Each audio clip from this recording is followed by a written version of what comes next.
যেভাবে বাংলাদেশে হিন্দুদের পাশে দাঁড়িয়েছে সেই জন্য এরকম ভাবে হুমকি দেওয়া তা আমার যাদের কাজ তারা তাদের বলবে করবে, আমার কাজ আমি করব। তবে এর আগে সিপিএম আক্রমণ করেছে, তৃণমূল আক্রমণ করেছে, আর জঙ্গিরা করতে চাইছে। আগে জনগণ প্রোটেকশন দিয়েছে, জনগণ প্রোটেকশন। জননেতা এতে বেশি চিন্তিত নয়। বাংলাদেশ থেকে 3 জন জঙ্গি পাঠিয়েছেন শুভেন্দু অধিকারীকে মারার জন্য। আপনারা তো জানেন যে গত কয়েক মাস ধরে শুভেন্দু অধিকারী যেভাবে বাংলাদেশের উপরে সরব হয়েছেন, বাংলাদেশের সংখ্যালঘুদের উপরে যেভাবে অত্যাচার করছে বাংলাদেশের জামাত ইসলামী এবং জিহাদি সরকার, ইউনূস সরকারের তারা লোকজন, এবং সেই সব বিষয় নিয়ে শুভেন্দু অধিকারী যেখানে সেখানে এবং যে কোনো মঞ্চে, পথে ঘাটে সব জায়গাতে বসে বাংলাদেশকে দুষেছেন এবং দুষেছেন বাংলাদেশকে কড়া জবাব দিয়েছেন। তার জন্য তাকে মারার জন্য 3 জন জঙ্গি পাঠাতে হয়েছে বাংলাদেশ থেকে। প্রিয় দর্শক, আমি নয়ন রায়, আপনারা দেখছেন ডিজিটাল টিভি। হারাকাত উল জিয়ত আল ইসলামী এবং জিয়াউত তাহিরের পরিকল্পনা এটা। বাংলাদেশের দুটো নিষিদ্ধ সংগঠন, তারা এই ছক কষেছেন শুভেন্দু অধিকারীকে মারার জন্য, এবং 3 জন জঙ্গি অলরেডি এসে পৌঁছেছে আমাদের পশ্চিমবঙ্গে।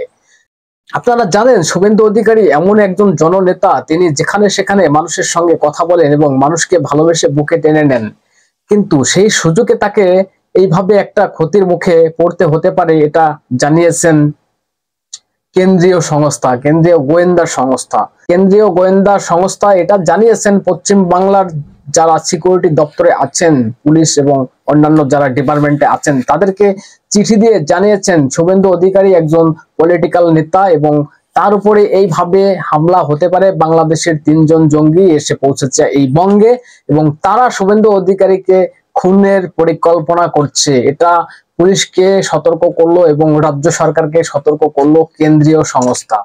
আপনারা জানেন পাকিস্তানি এক জঙ্গি এই বাংলায় এসে 2টো বিধানসভা কেন্দ্রে তার ভোটার কার্ড, এবং তিনি 2টো বিধানসভা কেন্দ্রেই তার ভোট, একটি হরিহর পাড়া এবং আরেকটা হচ্ছে নওদাতে। এই 2টো বিধানসভা কেন্দ্রেই তিনি ভোটার। দর্শক দেখুন এসব নিয়ে শুভেন্দু অধিকারী কি বললেন, একবার শুনুন আপনারা। আপনার উপরে হামলা চালাতে পারে, আমি এই ব্যাপারে কিছু বলবো না। আপনি যেভাবে বাংলাদেশে হিন্দুদের পাশে দাঁড়িয়েছেন সেই জন্য এরকম ভাবে হুমকি দেওয়া তা আমার যাদের কাজ তারা তাদের বলবে করবে, আমার কাজ আমি করব। পাসপোর্ট জালিয়াতি। তবে এর আগে সিপিএম আক্রমণ করেছে, তৃণমূল আক্রমণ করেছে, আর জঙ্গিরা করতে চাইছে। আগে জনগণ প্রোটেকশন দিয়েছে, জনগণ প্রোটেকশন দিয়েছে।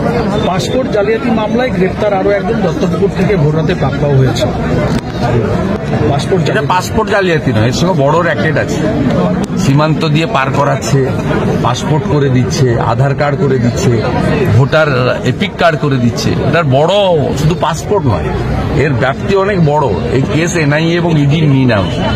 শুভেন্দু অধিকারী একজন জননেতা, কিন্তু তিনি কিন্তু এইসব বিষয় নিয়ে একদম চিন্তিত নয়। কিন্তু সেটা কি বললেন যে আমাকে জনতা প্রোটেকশন দিয়েছেন, সিপিএম আমলেও আমাকে খুনের চেষ্টা হয়েছে এবং টিএমসি যারা তৃণমূল পার্টি তারাও খুনের চেষ্টা করছে এবং সিকিউরিটি কারা দিচ্ছেন, রক্ষা করেছেন কারা? জনগণই তাকে রক্ষা করবেন তাকে। তাহলে এবারে আপনারা ভাবুন যে আমাদের রাজ্যের পরিস্থিতি কি, কোন পথে যাচ্ছে, রাজ্যটার পরিস্থিতি কি হতে যাচ্ছে। ওই 14 তলার নির্দেশে এবং 14 তলার থেকে যে নির্দেশ দিচ্ছেন, তোষণের নীতি, তোষণের রাজনীতি, একটা কমিউনিটিকে ওই 14 তলার থেকে নির্দেশ দিচ্ছেন তোষণ করার জন্য, এবং একটা টুপি পরে থাকলেই তার বিরুদ্ধে আর কোনো ব্যবস্থা হবে না। আপনি শুধু টুপি পরে বসে থাকুন, আপনি হন জঙ্গি, হন যেই কেউ, আপনার উপরে কোনো ব্যবস্থা নেওয়া হবে না।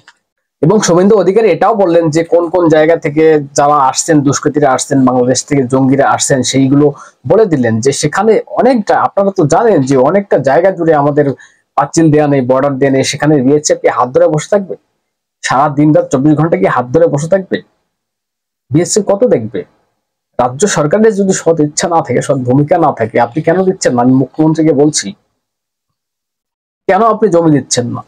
আপনি জমি দিন, পাঁচিলটা দিও। কেন্দ্রীয় সরকার তো বারবার বলছে যে আপনি জমি দিন, আমরা পাঁচিল দেবো। বাংলাদেশ থেকে দুষ্কৃতীরা ঢুকছে, জঙ্গিরা ঢুকছে, তাদেরকে বন্ধ করতে হবে এই ঢোকা। এবং এটা দর্শক, আমি যেটা জানি, আমি যতটুকু জানি, বাংলাদেশি প্রচুর এরকম আছে যারা বাংলাদেশি মুসলিম তারা এই দেশে এসে বিভিন্ন রাজ্যে ঢুকে পড়েছেন, Aadhaar card, pan card, voter card সবকিছু বানিয়ে নিয়ে, পাসপোর্ট পর্যন্ত বানিয়ে নিয়ে তারা বিদেশ পর্যন্ত চলে গিয়েছে। এবং এমন এমন কিছু লোকজন আছে তারা এই দেশে বিয়ে পর্যন্ত করে নিয়েছেন, বিয়ে করে বাচ্চা কাচ্চা সবকিছু হয়ে গেছে তাদের। এদের বিরুদ্ধে কে ব্যবস্থা নেবে? এদের বিরুদ্ধে কারা ব্যবস্থা নেবে? কেন্দ্রীয় সরকার এসে ব্যবস্থা নেবে, না রাজ্য সরকার এদের বিরুদ্ধে ব্যবস্থা নেবে? রাজ্য সরকার যদি সৎ ইচ্ছে না দেখায় এদেরকে কি করে আটকাবে? এবং এনআরসি একটা গুরুত্বপূর্ণ জিনিস, এনআরসি খুবই দরকার। আমাদের মুখ্যমন্ত্রী কেন আপনি এনআরসির বিরোধিতা করছেন? এনআরসি দিলে তো এটা পরিষ্কার হয়ে যাবে, দুধ কা দুধ পানি কা পানি। যারা সব ডকুমেন্টস দেখাতে পারবে তারা থাকবে, যারা না দেখাতে পারবে তারা চলে যাবে। এনআরসি জরুরি, এনআরসি করা হোক। কেন আপনি বাধা দিচ্ছেন এনআরসি করার জন্য? আপনার ভয়টা কোথায়? আপনার ভয়টা ওই 33% ভোট, আপনার তোষণের রাজনীতি। একটা টুপি পরে বসে থাকলেই তার বিরুদ্ধে আর কোনো ব্যবস্থা নেবে না পুলিশ, সে জঙ্গি হোক বা যেই হোক। দর্শক কি বলবেন? শুভেন্দু অধিকারীর উপরে যেভাবে হামলার ছক কষা হয়েছে, বাংলাদেশ থেকে 3 জন জঙ্গি পাঠানো হয়েছে তাকে খুনের জন্য, এর ব্যবস্থা, এর সিকিউরিটির ব্যবস্থা কাদের নিতে হবে? রাজ্য সরকারের নিতে হবে। কি বলবেন? আপনাদের গুরুত্বপূর্ণ মতামত জানাবেন কমেন্ট বক্সে এবং নজর রাখবেন ডিজিটাল টিভিতে। চ্যানেলটাকে সাবস্ক্রাইব করে পাশে থাকবেন। ধন্যবাদ।